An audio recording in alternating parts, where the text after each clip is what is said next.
When I started university 5 years ago, my parents rented me a small flat in an old apartment building near the school. I believe that everyone might have had a reckless childhood, but no one should be like me, since I had witnessed a terrifying event. That night, I went back to my passion, climbing to the next balcony, and of course, not to steal anything, but because living in the room next door was a really attractive girl who attended the same school as me. I had no dirty intentions. I simply wanted to see her every day and watch her read, study, or simply clean the room. I would be at her balcony at 10 p.m. sharp every night, carefully opened the curtains with my hand and peeked inside. She appeared to be sweeping the floor at the time, carrying a piece of paper in her hand, and she looked quite cheerful. But then I realized she was talking to someone. I began to wonder who she was talking to, or whether she was using a headset to make a phone call. Most likely, she was chatting to her lover. Her body leaped abruptly. Honey, don't do that while I'm cleaning the floor. Despite the fact that she was dressed simply in a shirt and pants, her body was really appealing.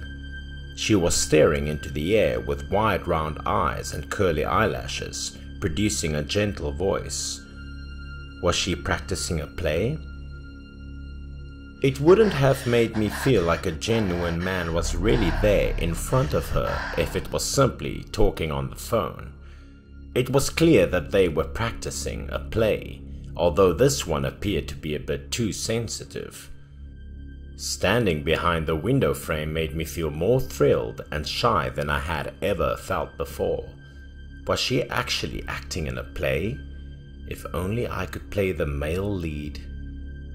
She slid down the sofa, her thin but plump body hidden behind those garments.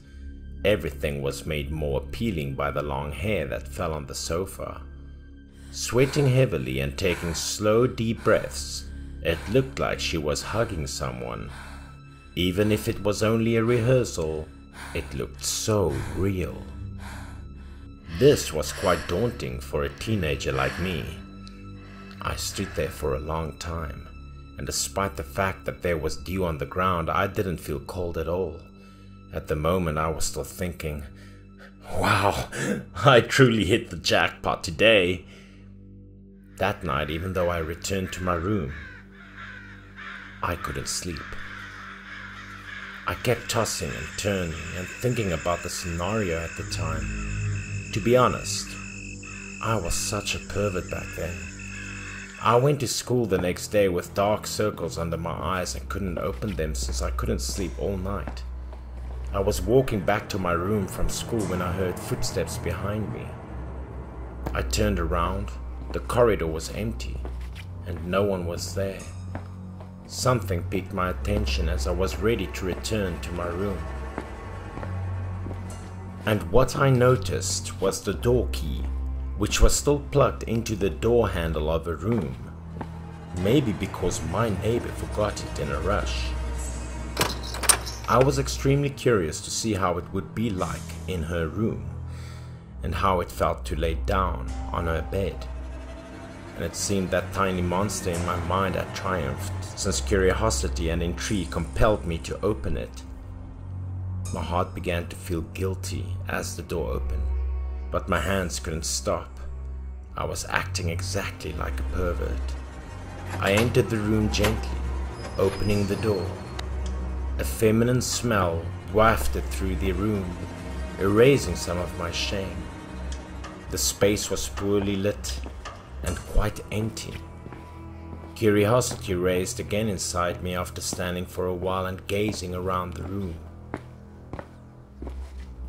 I began digging through the shelves, through photo albums, books. I didn't even remember what I was looking for. I was perplexed by the underwear dangling from above. This was the bathroom. Such a girl she was. There were many different kinds of shower gels. It also had a very pleasant and enticing fragrance. And as I proceeded to the back door of the room, which had to be the bedroom, I swiftly opened the door and peered into the room out of curiosity. I'm sorry, I didn't intend to come in here. I was terrified because there was a man sleeping on the bed.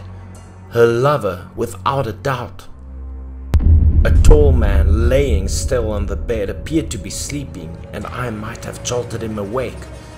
I'm sorry, please don't beat me. I didn't intend anything bad, I said loudly, hoping he would pardon me while hiding my face with my hands for fear of getting slapped.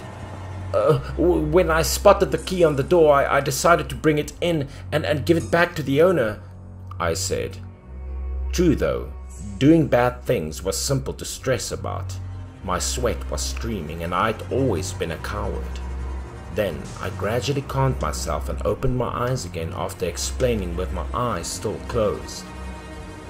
What a strange thing it was for me to summon the courage to face him in the eyes. He was like a statue, laying immobile on the bed. Only now I got the courage to investigate further, and it turned out to be a humanoid statue. It's a statue? What brought it here? I was still sweating heavily and terrified.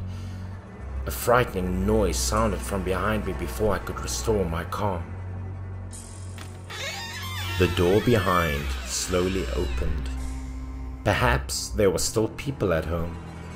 There had to be someone inside, or the door would not have been opened. However, when the door was fully opened, I was able to see well inside. Oh, what a dreadful sight I would never forget. It was the kitchen, and there was a dark shadow standing there, shaped like a human. But it was simply a murky, hazy shadow, and it was slowly making its way towards the door, and me. The closer it approached, the more its shape twisted, becoming even more horrifying. My legs were paralyzed and I couldn't move. I was standing at the door, trying to get out. I was able to jump out the door with all my remaining power and fell to the ground. And as soon as I got out the door, I collected all my bravery and kicked the door shut in the aim of locking the monster inside. After that, I sprang up and sprinted like an athlete, wishing I could get out of this place as soon as possible. All of my tiredness and exhaustion when I got home from school vanished. I could only close my eyes and run oblivious to the moon. That night, I went to a friend's house to sleep, and I didn't dare to tell anybody about it because honestly, I hadn't done anything to be proud of back then, and telling it would be humiliating. After a few days, I notified my school that I was going to live in the school dormitory, and now that I've had the confidence to tell you this narrative that I've kept concealed until now, I'm sharing it with you in this video.